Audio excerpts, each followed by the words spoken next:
치료 약물 나눠 볼게요. 치료 약물은 처음에 증상이 발생하면 너무 아프기 때문에 통증을 없애야 되겠죠. 진통제. 근데 진통제는 안 들어요. 어. 염증이 있기 때문에. 예. 그래서 우리가 소염 진통제를 쓰죠. 소염 진통제는 염증을 줄여주고 통증을 없애주고, 그 다음에 스테로이드라는 약물이 있어요. 스테로이드는 많은 사람들이 갖고 있는 생각은 나쁜 약이다. 스테로이드를 먹으면 당뇨, 고혈압, 골다공증이 발생한다. 하지만 우리 류마티스 내과 의사에게 있어서 스테로이드는 아주 중요한 약이에요. 잘 사용하면 양날의 검인데 아주 좋은 효과를 볼 수 있어요. 네. 염증을 줄여주고 증상을 빨리 호전시켜줘요. 그리고 관절 변형도 일부 막아주거든요. 그래서 초기에 단기간 네. 사용하게 됩니다. 그리고 가장 중요한 약물은 항류마티스 약이에요. 항류마티스 약인데 이러한 항류마티스 약물은 관절 변형을 막기 위한 거예요. 그래서 진단과 동시에 바로 사용합니다. 사용하게 되더라도 빠르면 한 2달, 길면 3개월 뒤부터 약 효과가 나타나기 때문에 그때까지는 소염 진통제와 항류마티스 약을 같이 사용하거든요. 그러면 한 40% 정도 환자들은 좋아져요. 그래서 이제 소염제도 안 쓰고 스테로이드도 안 쓰고 항류마티스 약만 쓰게 되는데, 안타깝게도 한 40~50% 환자들은 기존 약에 반응을 하지 않아요. 그래서 사실은 2005년도 이전에는 방법이 없었어요. 스테로이드를 많이 쓰게 되고 그랬는데 그 이후로부터는 생물학 제제가 개발되었죠.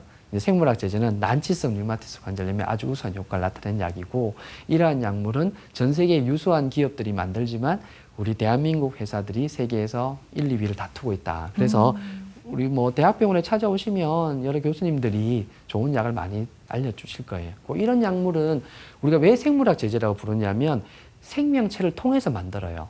즉 어떤 아주 깨끗한 실험 동물에게 TNF-알파를 투여를 하면 그 TNF-알파를 억제하는 항체가 만들어지겠죠. 그 항체를 우리가 추출해서 그를 우리가 약으로 가공을 해서 우리 몸에 주사로 넣어주거든요.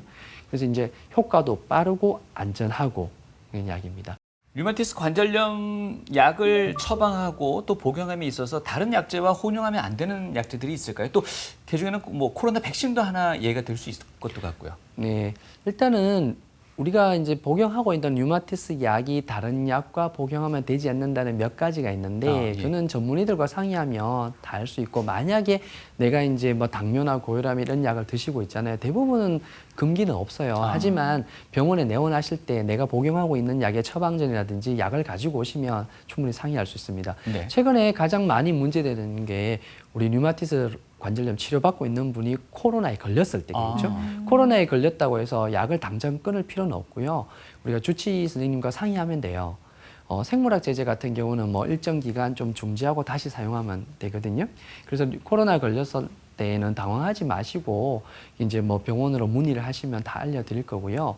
그리고 코로나 백신을 맞아도 되냐는 질문을 많이 받아요. 네. 류마티스 관절염 환자들은 이제 밖에 균과 싸우는 면역은 떨어져 있다 했잖아요. 그렇기 때문에 좀 맞는 게 좋아요, 백신은. 하지만 이제 이 백신을 맞을 때 현재 먹고 있는 약을 중지해야 되는 경우는 있어요. 왜냐하면 우리가 백신을 맞는 이유는 백신을 맞아서 항체를 만들잖아요. 예. 그런데 이제 류마티스 약물들은 자가 항체를 억제하죠.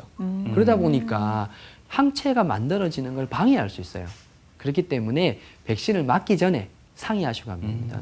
저희나 다 대한류마티스 학회에서 그런 거에 있어서는 충분히 다 교육 다 되어 있기 때문에 주치의 선생님과 상의하시면 될 것 같아요. 아마 식습관 외에도 여러 가지 생활 속에서 조금 신경 써야 될 습관들이 꽤나 있을 것 같습니다. 네. 어떤 게 또 있겠습니까?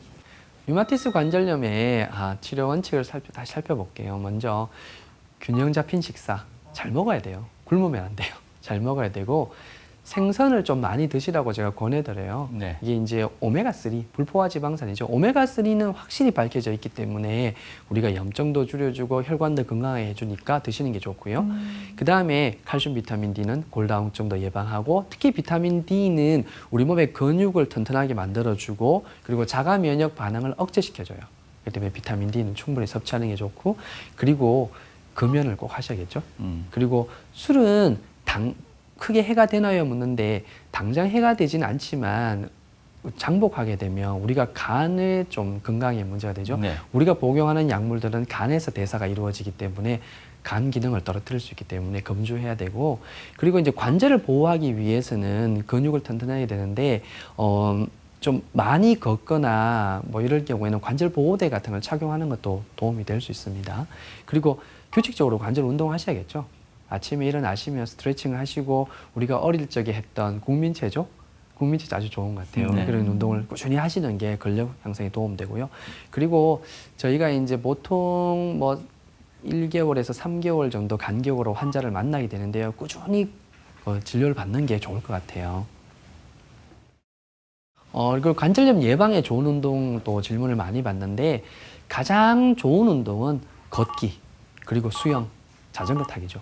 근데 이제 걷기는 우리가 이제 평평한 평지인데요. 학교 운동장 같은 데 좋을 것 같아요. 거기를 이제 하루에 한 1시간 정도는 꾸준히 걷는 게 좋겠고, 수영은 참 좋은 운동임에도 불구하고 지금은 코로나 시절이라서 수영장을 많이 못 가신다 하는데 우리가 코로나 끝나고 나면 수영장 다니시는 거는 도움됩니다. 그리고 그 헬스 자전거라고 하죠. 자전거 타기 도움됩니다. 자전거 타기는 관절에 무리가 가지 않으면서 관절 주변의 근육에 이렇게 힘을 키워주는 데 도움이 됩니다.